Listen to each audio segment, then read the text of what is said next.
I know we are all on the edge of our seats waiting for season 2 of House of the Dragon, but believe it or not, HBO has already given a super secret look at season 3 to a very, very small group of people. And guess what? We now know what they saw.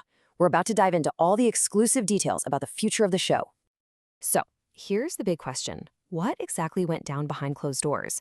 While all of us were looking ahead to season 2, HBO held this quiet, private event and showed off the very first look at season 3. This was never meant for the public, but you know how these things go. The details are leaking, and they paint a really clear picture of what's coming. The whole thing happened down in São Paulo, Brazil, during a special HBO event. They screened an exclusive teaser trailer that still hasn't been released online. This was for insiders only, but thankfully people who were in that room have given us a pretty detailed play-by-play of everything that was shown. And the first impression from everyone who saw it? Well, the tone is exactly what you'd expect, maybe even more intense. The words being used are incredibly dark and war-filled. So if you thought the end of season 1 was bleak, it sounds like the real storm hasn't even hit yet. Okay, so what did this secret trailer actually show us? Let's get right into the key moments, because they reveal a kingdom that is completely and finally divided. The main theme, the absolute heart of this trailer, is the split right down the middle of Westeros. This isn't some private family drama anymore. No way.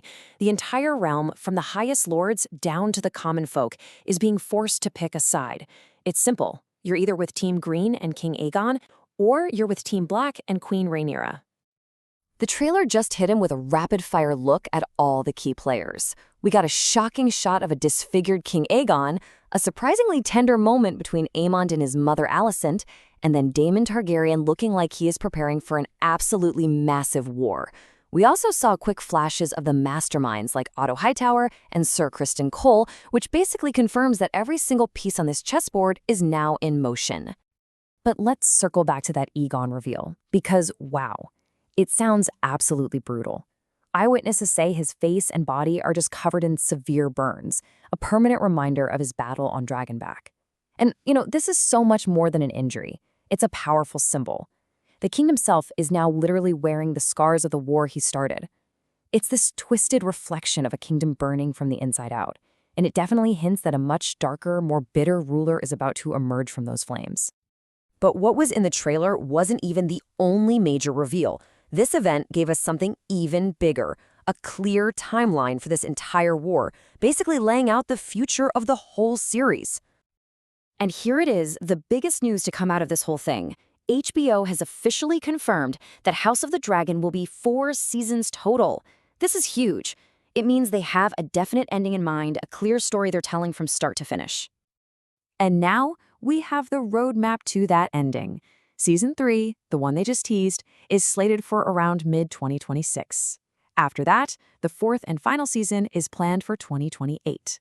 We now have a complete schedule for the entire Dance of the Dragons. So, what does all of this add up to? Well, it means that legendary, infamous conflict at the very heart of this story, the Dance of the Dragons, is officially here. Now, for anyone who might not know, the Dance of the Dragons is the name history gives to this absolutely devastating Targaryen civil war. We are way past the point of arguments and politics. This is a brutal, bloody war that will pit dragon against dragon and just tear the realm to pieces. And it looks like season 3 is where it all truly goes up in flames. The biggest takeaway from all these secret reveals is just undeniable. All the plotting, all the scheming, all those whispered conversations in dark rooms, that's all over. The time for talking is done. The war that's been promised since the very first episode, well, it has finally arrived. And that really just leaves us with one final haunting question. We now know the war is here, and we even know when it's going to end. But with the battle lines drawn so clearly and so much destruction on the horizon, the real question is, who, if anyone, will be left to rule the ashes?